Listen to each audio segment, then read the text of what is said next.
are people who consider the state of Israel as a country whose present Jewish population came from Europe, Northern Africa, basically, and therefore they're really colonizers. They're not natives of the area. They're foreign occupiers. Yet, when reading the Bible, we note the long history of the Jewish people in that part of the world. In fact, even the central figure of Christianity, Jesus, spent his life in the same land. And we must remember that Jesus was born and died as a Jew. Wherever a Jew finds himself in the world, he always turns to this land in his prayers, never forgetting his land of origin. Jews remember yearly the anniversary of the destruction of the Beit HaMikdash, the Temple of Jerusalem, around which Jewish religious worship centered. This destruction happened many centuries ago. The creation of today's state of Israel, after nearly 2,000 years of Jewish exile, represents the fact that the Jewish people never lost the hope of returning. They wanted to return. In fact, there always was a presence of the Jewish people in their ancient homeland.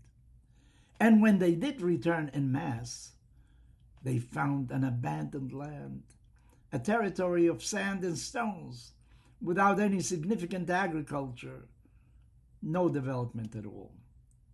Yet, after only a little more than 7 decades since its establishment, Israel has created a scientifically, economically, culturally advanced society, leader in many fields, and contributor to the welfare of all of humanity.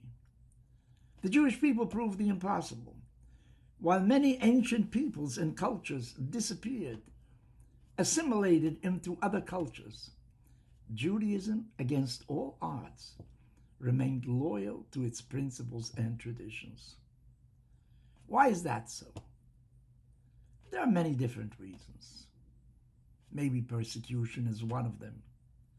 I personally subscribe to the fact that in addition to language and customs, the Jewish people were formed around ideals and goals preserved in a written text. The Jewish people received the Torah, the Pentateuch, in the desert, in no man's land, on Mount Sinai, to show the universality of its character. But the Jewish people were its standard bearers, following its teachings that made them into a people different from others. Every week, the same chapters of the Torah are read and studied all over the world by the Jewish people. It is the text and its message that unifies the Jewish people. Walk into any synagogue on a Sabbath in any locality of the planet, and the same chapters of the Torah will be read publicly. While forced exiles scatter the people throughout the planet, the ethical and moral principles of the Torah continue to unify the Jewish people. The return of the Jewish people to their ancient homeland was not a matter of whether it would happen or not happen. It was only a question of when it would happen. There are important Jewish communities throughout the world outside of Israel, with the largest in the United States. Yet, as time marches on, the Jewish community of Israel becomes the center of the entire Jewish people. There are those who sense that the present-day anti-Semitism resembles the one of the 30s of last century, prior and during the Nazi era. Yet there is one fundamental difference: the reality of the state of Israel that will do its utmost to defend the integrity of every Jewish community in any part of the world. Israel is really the insurance policy of the entire Jewish people.